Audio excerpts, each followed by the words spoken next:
Assalamualaikum warahmatullahi wabarakatuh. Perkenalkan, kami dari kelompok 1.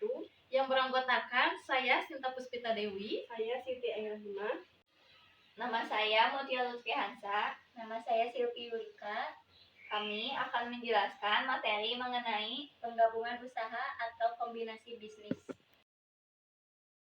Materi pertama tentang penggabungan usaha atau kombinasi bisnis. Pembelian entitas yang sudah ada untuk digabungkan dengan entitas yang sudah ada diartikan sebagai proses mengkombinasikan bisnis, sehingga transaksi ini dikenal dengan istilah business combination atau pernah juga digunakan istilah penggabungan usaha. PSAK 22 kombinasi bisnis mendefinisikan kombinasi bisnis sebagai transaksi atau peristiwa di mana sebuah entitas memperoleh pengendalian atau entitas lain. Materi selanjutnya, standar akuntansi kombinasi bisnis. Standar akuntansi untuk kombinasi bisnis saat ini diatur dalam PSAK 22 kombinasi bisnis yang direvisi tahun 2010 dan mengalami penyesuaian pada tahun 2014 dan amandemen tahun 2020. Sebelumnya, ketentuan kombinasi bisnis menggunakan PSAK 22 penggabungan usaha tahun 1994. Terdapat perbedaan istilah dalam standar baru dibandingkan standar lama, yaitu penggabungan usaha berubah menjadi kombinasi bisnis. Materi selanjutnya ada motivasi perusahaan melakukan kombinasi bisnis. Perusahaan melakukan kombinasi bisnis dengan berbagai tujuan dan motivasi umum dalam melakukan kombinasi bisnis adalah supaya entitas tersebut menjadi lebih besar dan berkembang. Semakin besar perusahaan investor akan memperoleh pengembalian investasi atau return yang semakin besar investasinya. Poin pertama,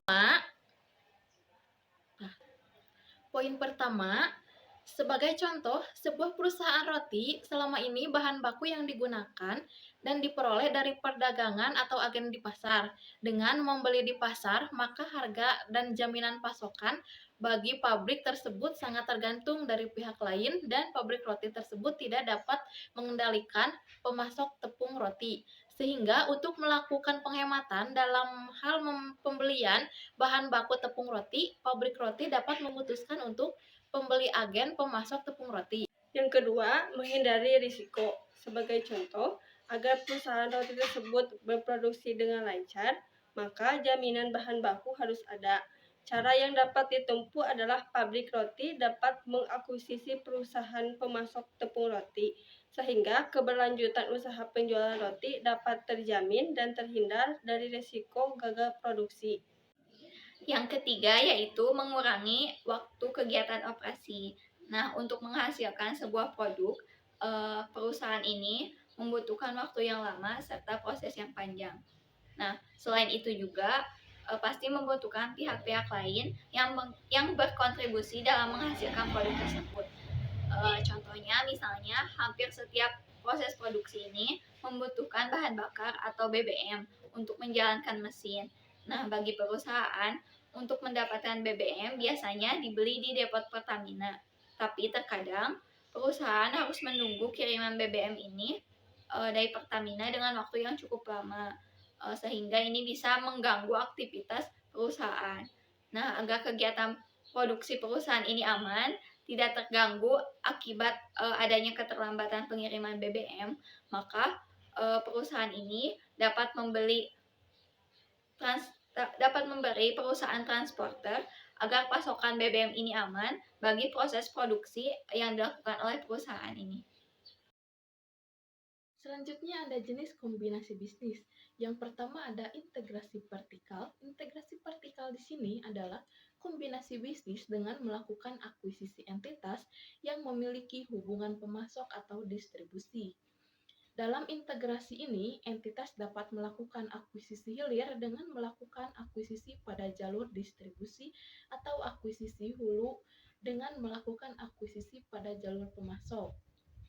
Misalnya, seperti entitas produsen mie instan mengakuisisi entitas produsen terigu yang merupakan bahan baku mie instan atau mengakuisisi entitas distribusi mie instan.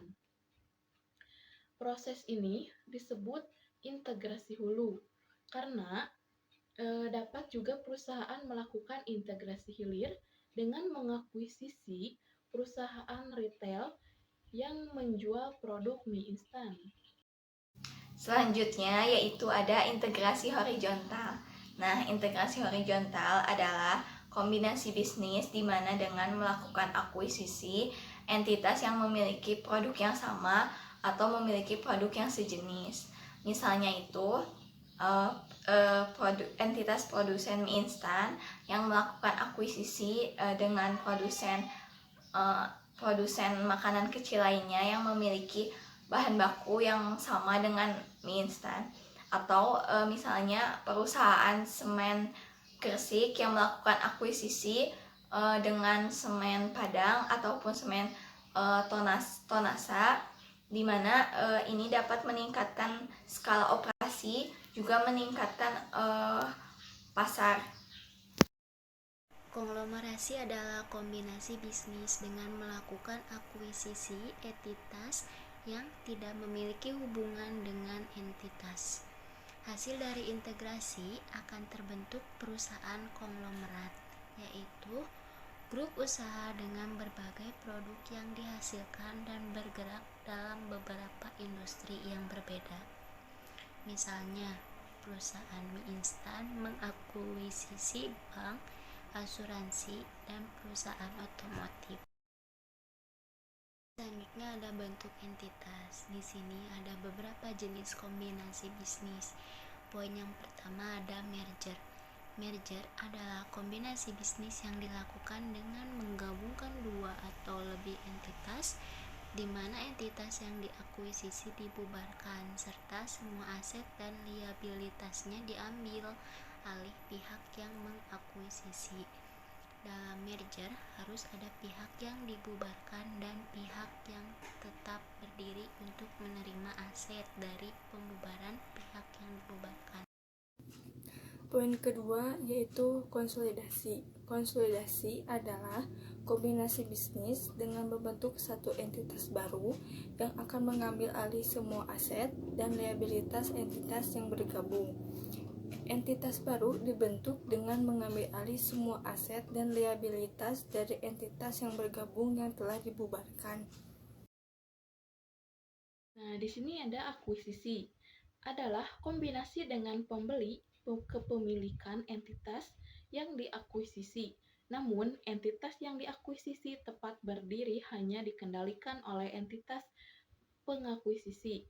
Akuisisi terdiri dari dua jenis, yaitu yang pertama ada akuisisi aset neto atau juga disebut merger dan konsolidasi. Seluruh aset teridentifikasi dan liabilitas pihak yang diakuisisi langsung diakui secara individual pada tanggal akuisisi oleh pihak pengakuisisi pada nilai wajarnya. Poin kedua ada akuisisi saham. Nah, seluruh aset teridentifikasi dan liabilitas pihak yang diakuisisi tidak langsung diakui secara individual pada tanggal akuisisi oleh pihak pengakuisisi. Ada dua metode akuntansi untuk kombinasi bisnis. Yang pertama, ada metode pooling of interest atau penyatuan kepentingan. Dalam metode penyatuan kepentingan ini, masing-masing pihak akan menyatukan kepentingan bisnisnya sehingga tidak dilakukan penilaian ulang terhadap aset maupun liabilitas dari entitas yang bergabung. Nah, sebenarnya metode penyatuan kepentingan ini tidak diperkenankan untuk kombinasi bisnis entitas yang umum, kecuali untuk kombinasi bisnis entitas sepengendalian seperti yang diatur dalam PSAK nomor 38, kombinasi bisnis entitas sepengendalian. Adapun yang kedua yaitu metode purchase, pembelian atau istilah lainnya itu akuisisi. Dalam metode akuisisi ini, dasar pencatatannya itu adalah nilai wajar pada tanggal akuisisi, karena akuisisi dianggap sebagai pembentukan entitas baru, sehingga perlu dilakukan penilaian terhadap aset neto atau aset bersih dari entitas yang dialihkan ini. Metode purchase ini merupakan metode yang dipakai untuk kombinasi bisnis saat ini, seperti yang diatur di PSAK nomor 22 mengenai kombinasi bisnis. Pengakuan dan pengukuran aset serta liabilitas. Dalam kombinasi bisnis, akuisisi juga dilakukan terhadap aset dan liabilitas yang dimana dapat menghasilkan goodwill. Nah, jadi pihak pengakuisisi mengukur aset teridentifikasi yang diperoleh dan juga liabilitas yang diambil alih dengan nilai wajar pada tanggal akuisisi. Nah, pengukuran dan pengakuan aset dan liabilitas ini mengacu kepada PSAK 68 pengukuran nilai wajar aset. Yang kedua ada biaya transaksi. Transaksi kombinasi bisnis membutuhkan biaya yang besar. Biasanya, biaya tersebut dikeluarkan oleh pihak pengakuisisi. Namun, tidak menutup kemungkinan pihak yang diakuisisi juga akan mengeluarkan biaya-biaya tersebut mencangkup biaya maklar seperti vendors fees atau ad fees, hukum, akuntansi, penilaian, dan biaya operasional atau konsultasi lainnya, biaya administrasi umum, dan biaya pendaftaran serta penerbit efek utang dan efek ekuitas. Yang ketiga adalah imbalan yang dialihkan. Dalam suatu kombinasi bisnis, pihak pengakuisisi membayar imbalan kepada pihak yang diakuisisi atas akuisisi yang dilakukan. Akuisisi pada prinsipnya adalah pembelian sebuah bisnis seperti halnya pembelian suatu aset secara tunai. Maka imbalan yang dialihkan atas pembelian tersebut adalah kas. Yang terakhir ada goodwill. Goodwill adalah aset yang diklasifikasikan sebagai aset tidak berwujud. Goodwill muncul pada saat entitas melakukan akuisisi entitas lain. Goodwill akan diakui oleh entitas yang melakukan akuisisi. Goodwill akan terjadi jika harga perolehan dari entitas yang diakuisisi lebih tinggi dibandingkan nilai wajar entitas yang diakuisisi. Pajak merupakan hal yang diperhatikan dalam proses merger maupun akuisisi perusahaan. Proses merger dan akuisisi ini melibatkan transfer aset dan liabilitas. Pajak penghasilan dikenakan atas selisih antara nilai buku aset dan liabilitas dengan nilai wajar dari aset dan liabilitas yang dialihkan dalam akuisisi ini. Nah, pajak penghasilan ini harus dibayar oleh pihak yang melakukan pengalihan aset.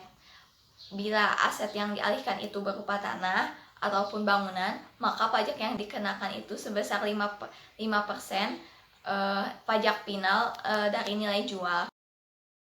Selanjutnya di sini ada pencatatan transaksi kombinasi bisnis, merger, akuisisi aset neto, imbalan berupa kas.